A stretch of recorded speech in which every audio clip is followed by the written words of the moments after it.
৭ই জানুয়ারি সকালে আমেরিকার সান্তা মনিকা পাহাড়ের ঢলে থাকা জঙ্গলে ছোটখাটো একটি আগুন লাগে। কিন্তু এই ছোটখাটো আগুন আজ ১০ দিনের মাথায় পুরো লস এঞ্জেলিস শহর পুড়ে ছাই হয়ে যাচ্ছে। কিন্তু দুঃখের ব্যাপার হচ্ছে এখন পর্যন্ত এই আগুন কন্ট্রোল করা যায়নি। যেন প্রকৃতি এবং মানুষের মধ্যে এক বড়সড় যুদ্ধ বেঁধে গেছে, যে যুদ্ধে পৃথিবীর সব থেকে বড় দেশও মাথা নত করতে বাধ্য হয়েছে।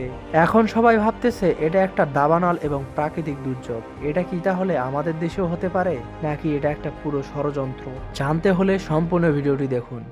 আমেরিকায় এই যে অগ্নিকাণ্ড শুরু হয়েছে, এটাকে আমরা দুভাবে বিভক্ত করতে পারি। প্রথমত, এটা একটা প্রাকৃতিক দুর্যোগ নিঃসন্দেহে হতে পারে। দ্বিতীয়ত, প্রাকৃতিক দুর্যোগের সাথে সাথে পলিটিক্যাল হাতও এখানে থাকতে পারে। তো প্রথমে আমরা দেখি প্রাকৃতিক দুর্যোগ। প্রাকৃতিক দুর্যোগ হলে কিভাবে এখানে আগুন লাগতে পারে তোমরা জানলে অবাক হবে।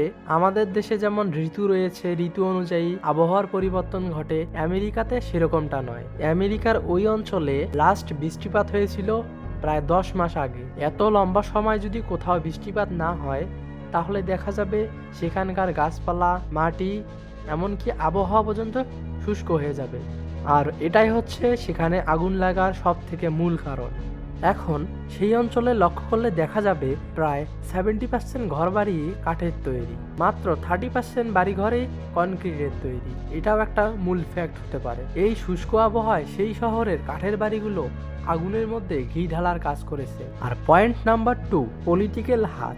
আপনারা যদি বিশেষ করে লক্ষ্য করেন তাহলে দেখতে পারবেন 2025 সালে নতুনভাবে ভোটে বিজয়ী লাভ করে ডোনাল্ড ট্রাম্প। আর একটা বিষয় এখানে রয়েছে, যে শহরে এখন অগ্নিকাণ্ড চলছে সে শহরের কোনো সিট ডোনাল্ড ট্রাম্প পাননি। এটাও একটা মূল কারণ হতে পারে। বাকিটা আপনারা বুঝে নিতে পারেন। আর যারা এখনো লাইক সাবস্ক্রাইব করেনি, অবশ্যই লাইক দিয়ে সাবস্ক্রাইব করে ফেলুন। লাইক এবং সাবস্ক্রাইবের আশায় তো ভিডিও বানাই। ধন্যবাদ। আজ এই পর্যন্তই। দেখা হচ্ছে অন্য কোনো টপিক নিয়ে। ততক্ষণ পর্যন্ত ভালো থাকবেন।